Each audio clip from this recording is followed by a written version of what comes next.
I'm curious to know what is your writing process and especially your editing process. And do you use tools or do you use just pencil and paper as so many authors do, or do you use computer? How do you do that?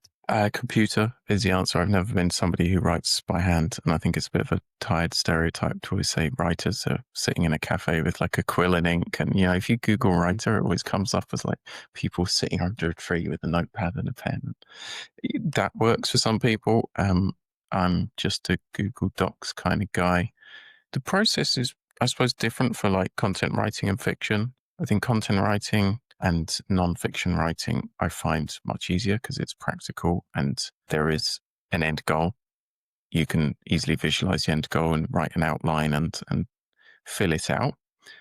In terms of what tools I use, I suppose I try not to get too distracted with research and all of the nitty gritty while I'm writing.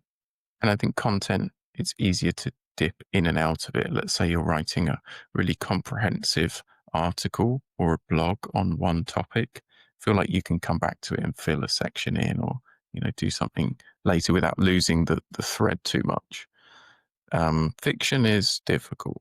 I think everyone has their demons of like getting writer's block or not being able to start or not having the motivation, not seeing the goal. I'm a short fiction writer, so I generally try to plan stories, let them percolate in my mind for a while, and then have some writing sessions where I will go to a cafe or a library. I find libraries very good and inspiring to get the words down because that the part of writing that I hate the most is the writing. Like that's the actual typing part is with fiction, it's hell because you doubt yourself and you don't enjoy what you're creating while you're doing it. I don't anyway. The editing part I love. I'm like, oh, it wasn't that bad what I wrote often. And with the story, yeah, I'll go through and do several edits, several sweeps. And, there's a lot of helpful tools that are becoming just so commonplace, like Grammarly and sort of things as a final check that are so commonplace, almost not worth mentioning. I would say, though, that, I use those tools for corrections, typos, rather than style advice, because the style advice it gives is robotic because it's based on hard-coded rules of like, one thing that Grammarly does that winds me up is it is obsessed with saying you can't use the word which, you have to change it for that. Why? In many sentences they're interchangeable. You could say, there are two brands of cigarettes which I like or that I like, and they can be interchangeable. But it is obsessed with saying that. But yeah, that's generally the process.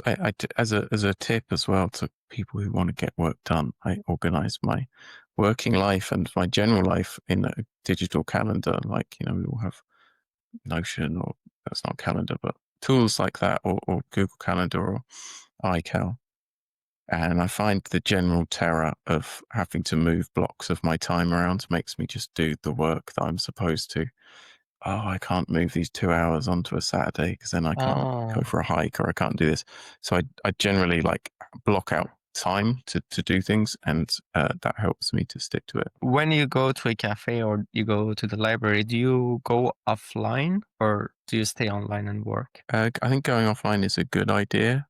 I don't, because I use a Chromebook, which sounds like hideously uncool and untechnological. I'm not like a 13-year-old schoolgirl, honestly, but I find it's very simple. Like Chromebook is basically a tablet, a high-powered tablet that's got a keyboard, and if you use Google Suite like G Suite, it works fine. So, but you kind of need to be connected to the internet.